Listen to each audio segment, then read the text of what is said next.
ہو پھر یہ غفلت. صحابی مدنی کریم صلی اللہ تعالی علیہ وسلم کا ساری رات کروٹیں بدلتا ہے. صبح ہوئی بیٹی نے پوچھ لیا ابا جان میں ساری رات دیکھتی رہی آپ کو نیند نہیں آئی, کیا کوئی تکلیف ہے؟ دیکھنے والی بیٹی کے بھی قربان جاؤں, بے چین ہونے والے ابا کے بھی قربان جاؤں. آخر بیٹی بھی جاگ رہی ہوگی تبھی تو دیکھا ہوگا. کہنے لگے ابا میں نے ساری رات کروٹیں بدلتے دیکھا, کیا بات ہے آج نیند کیوں نہیں آئی؟ فرمایا لختے جگر او نور نظر او میری بیٹی, کل قرآن کریم کی ایک آیت سن کے آیا ہوں, ثم لم یتوبوا فلہم عذاب جہنم ولہم عذاب الحریق.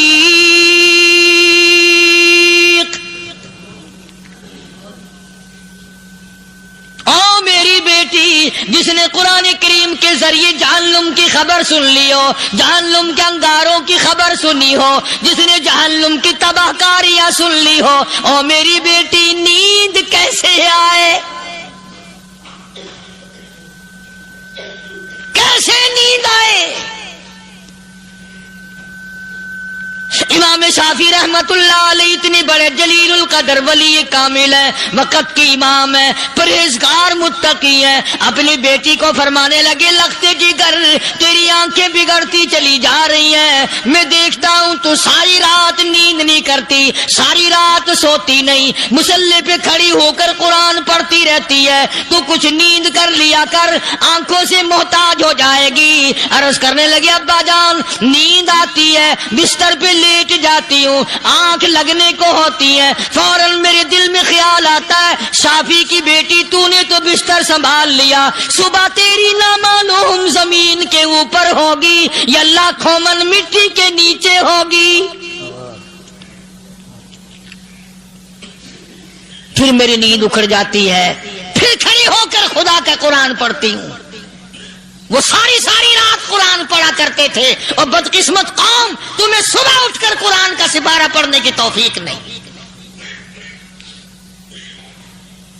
مسلمان پر قرآن کا دیدار نصیب نہیں, قرآن کی زیارت نصیب نہیں. گدھے کی طرح کھاتے سو گئے اور گدھے کی طرح صبح اٹھ کر کھانا پینا شروع کر دیا. تو رب کے کلام کا اتنا باغی کہ تو دیکھنا پسند نہیں کرتا.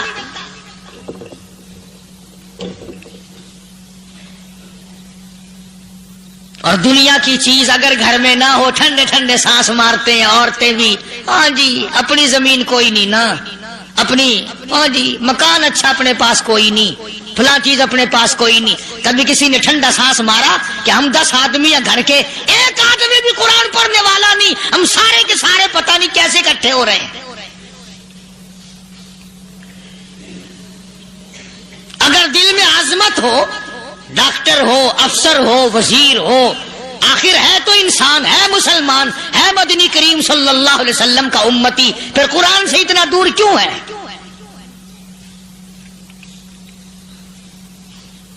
تو اللہ پاک جل شانہ نے فرمایا میرے بندے ہر حال میں ڈر, ہاں تیری ساری چلاکیوں کو میں جانتا ہوں, تیری ساری ہوشیاریوں کو میں اچھی طرح جانتا ہوں. فرمایا وہ دن دور نہیں, آیا وقت قیامت کا, آیا, کوئی کسی کے کام نہیں آئے گا. فرمایا ان وعد اللہ حق فلا تغرنکم الحیات الدنیا. دنیا نے پھنسا لیا, چہل پہل میں پھنس گئے, اس کے رنگ روغن میں لگ گئے, اس کی زیب و زینت میں لگ گئے.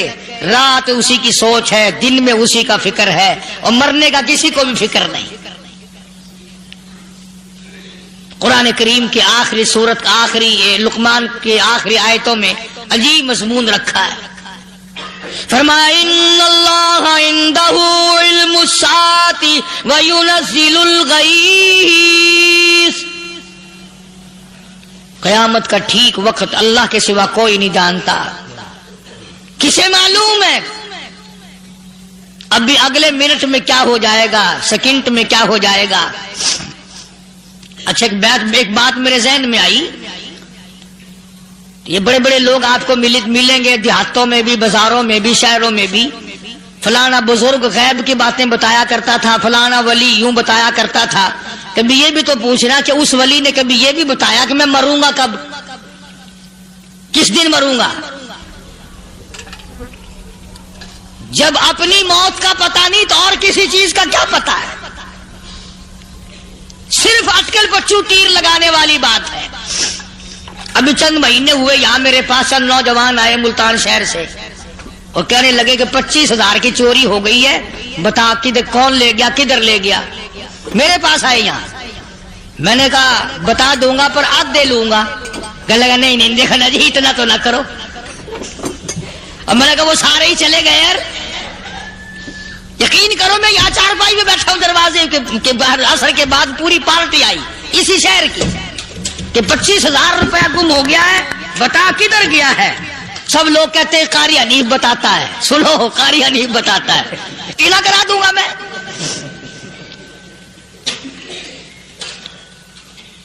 جتنا میں نے انکار کیا میرے سر ہوتے چلے گئے. اخیر میں نے بکواس کر دی. میں نے کہا اچھا بتاؤں گا پھر آدھے لوں گا. کہ لگے نہیں تماشا دیکھا، یعنی اندازہ لگاؤ کہ ہم شہر سے سن کر آئے ہیں کہ قاری حنیف چوریاں بتاتا ہے. اللہ غنی، کس کو معلوم ہے کہ ابھی کیا ہو جائے گا؟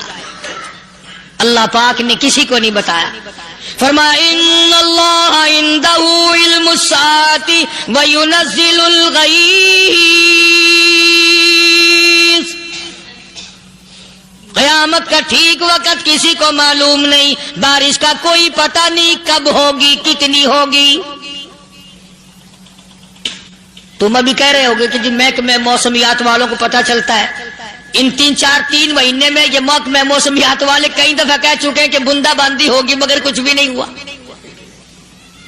بلکہ جتنے یہ زیادہ بتلاوے نا اتنے ہی موسم خراب ہوتا چلا جا رہا ہے. پچھلے سال انہوں نے روئی کی گانٹھوں کی گنتی بتائی کہ اتنی کپاس پیدا ہوگی ملک میں، اتنی روئی کی گانٹھ بنے گی، اتنی باہر بھیجیں گے اور اتنی اپنے گھر رکھیں گے. ذرا پوچھو تو صحیح ذمہ داروں سے سر کھجاتے پھرے کہ کھاد کے پیسے بھی واپس نہیں ہوئے. بھلا کسی کو کیا پتا کہ ابھی کیا تھا اور ابھی کیا ہو جائے گا، کل کیا ہوگا، پرسوں کیا. ایک اللہ کی ذات جانتی ہے. فرمایا وَيُنَزِّلُ الْغَيْثَ، کوئی نہیں جانتا بارش کب ہوگی، کتنی ہوگی، کہاں تک ہوگی، کس قدر ہوگی، کس طرف میں ہوگی، کہاں نہیں ہوگی. وَيَعْلَمُ مَا فِي الْأَرْحَامِ، کوئی نہیں جانتا عورت کے پیٹ میں کیا ہے، لڑکا ہے کہ لڑکی. باپ کو پتہ نہیں، ماں کو پتہ نہیں، دادی کو پتہ نہیں، نانی کو پتہ نہیں. یوں کہ کسی کو پتہ ہو یا نہ ہو، حضرت صاحب کو پتہ لگ جاتا ہے. حضرت صاحب کو کیوں؟ حضرت صاحب ٹھڈ دے اندر وڑدا ہوندا ہے. تماشا دیکھ، کوئی کسی کو پتہ نہیں چلتا.